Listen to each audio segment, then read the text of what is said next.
giro i llavors baixo. És com puc incloure el cos en tot i que no hi hagi acció. No, al contrari, més que abraçar és agafo. Doncs soc la Nora Bailac, soc ballarina i soc coreògrafa i creadora de dansa contemporània. Em va trucar la Laia, vaig rebre una trucada, no coneixia ningú del projecte, de fet, i res, envers aquesta trucada em van començar a explicar el projecte i em va resultar sobretot superinteressant el fet de dividir no la tasca de coreografia, que no es mengi una sola coreògrafa 12 coreografies, sinó que una per una hi hagi l'acció. També per ells és un procés pedagògic molt interessant perquè tenen l'opció de poder treballar amb 7 persones diferents, actualment que estem treballant en el sector de la dansa a nivell professional, i per ells sento que és molt bonic, no? Que tant de bo jo quan era una mica més jove hagués pogut viure processos així. La meva idea inicial era poder tractar el que és el conflicte, la guerra i la por, i com a partir d'aquests termes es poden posar en coreografia o en moviment.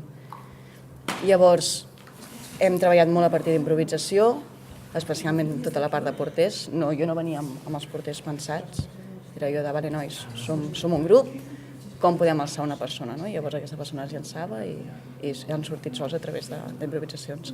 I sento que també és important, no? Que ells puguin formar part del procés creatiu, que no vinguem únicament nosaltres a dir 1, 2, 3, 4, 5, 6, 7, 8, que també està molt bé, però també és la manera de que per ells sigui una miqueta més seu. Per mi és sobretot el conflicte, no?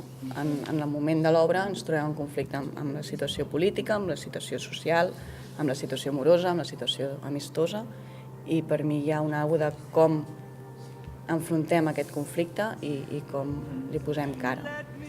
Llavors, per mi a nivell coreogràfic hi havia sobretot la recerca de buscar qualitats de deixar anar.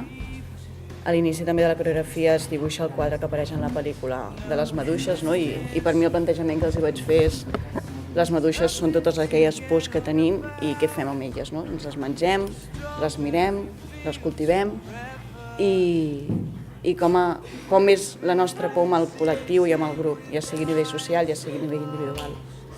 Llavors, per mi era important això, no? Com el conflicte i la guerra són el punt de partida dintre d'aquesta peça i com s'afronta. Per mi hi ha una cosa de la pols. La pols. Pols de cossos, de quan ja arriba la mort, la pols de les bombes quan es llencen. Llavors hi ha una cosa d'una pols que es llença, d'altres vegades que s'estanca, no? I com tu pots trobar moviments en totes aquestes sensacions. També hi ha una cosa que hi veig molt la llum, de que, si tot va bé es projectarà damunt dels cossos d'ells, i per mi l'interessant és que a nivell coreogràfic hi hagi moments d'explosió, de moments de no, doncs tot superràpid, que és quan està la pols sortint a full, no? D'una arma, d'on sigui, de quan cau una bomba tot el que rebota. Llavors, per mi hi ha una cosa interessant de com a nivell coreogràfic el cos pot tenir aquesta versemblança d'algú que va lluny, algú que ataca, i per mi ha estat la pols. Clar, si parlo com a Nora, perquè cada coreògraf té les seves maneres d'enviar els missatges.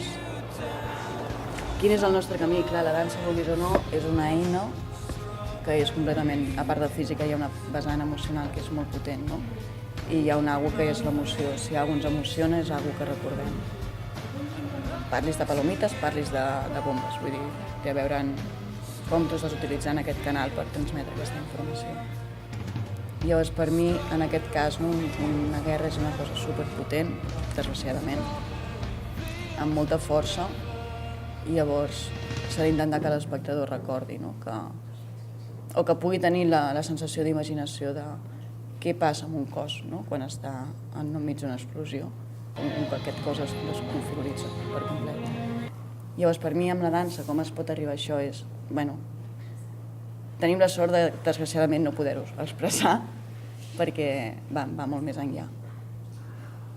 Però per mi és trobar el clic d'arribar a connectar alguna cosa a nivell emocional amb el públic, i que això és el que els faci recordar que hi ha coses que estan passant, que potser ara a Europa nosaltres no les estem tenint tan presents, però a la resta del món sí que hi ha guerres.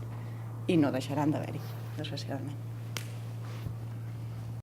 Per mi ha estat molt gratificant, si jo parlo com a Nora, pel fet no ens separen tants anys amb els intèrprets i per mi és molt interessant poder donar eines i compartir-les. No?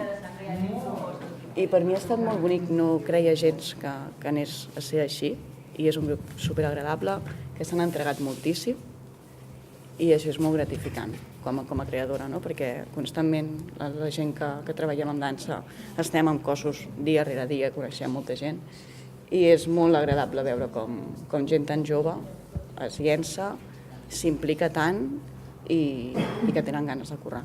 És com que bé, que gratificant. Que fa 2 anys que estic dintre del món professional i hi ha molts egos i hi ha molta merda i moltes vegades ens oblidem d'on venim, no?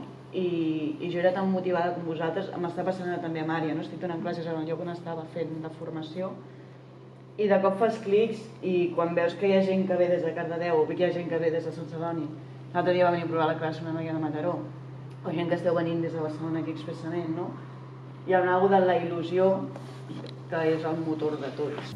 Moltes gràcies per haver-me convidat, soc molt feliç, o sigui, no ho esperava gens i bueno, soc una persona que va molt de cotocul, perquè és així, i estic molt contenta d'haver format part d'aquest projecte, d'haver-los coneguts a ell, perquè m'han recordat la il·lusió cap a les coses. Llavors això és molt guai, és necessari.